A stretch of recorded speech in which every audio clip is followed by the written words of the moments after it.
infos du Congo. Je vous invite sur le meilleur blog de Belgique, www.banamikili.skyblog.com.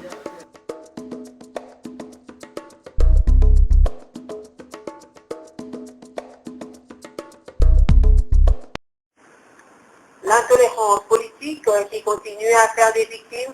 Le président du Sénat, Léon Boadodo, a été victime d'une agression à la gare du Nord à Paris en France, une barbarie attribuée aux combattants. Notre rédaction a joint le ministre de la Communication et Médias et porte-parole du gouvernement, Lambert Mende au Malanga, qui a réagi sur les faits.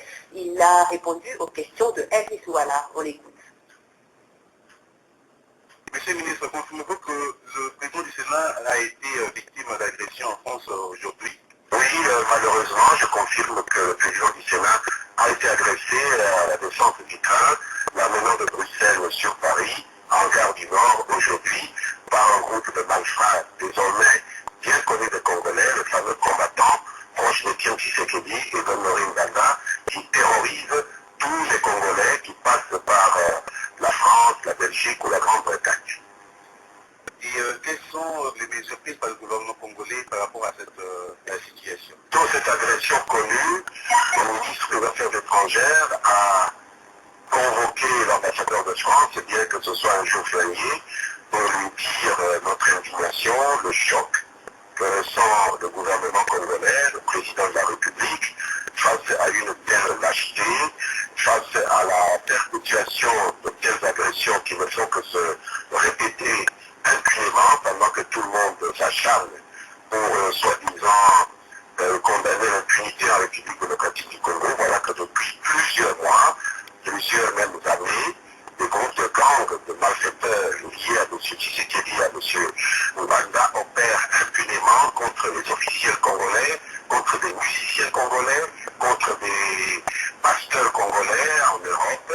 Nous avons donc eu cet entretien avec l'ambassadeur de France qui a reçu notre vive protestation et nous a assuré du fait que la police était activement à la recherche de ces individus qui seront arrêtés et déférés devant la justice française.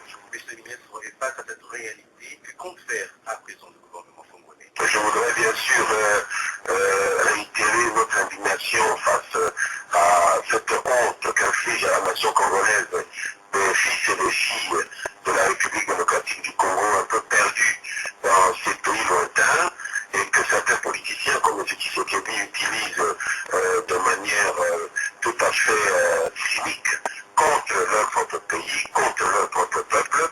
Nous voudrions vraiment que ces politiciens sans foi ni loi soient découragés, dissuadés de continuer à donner notre pays en spectacle. M. Kerr est de l'opposition comme Tshisekedi.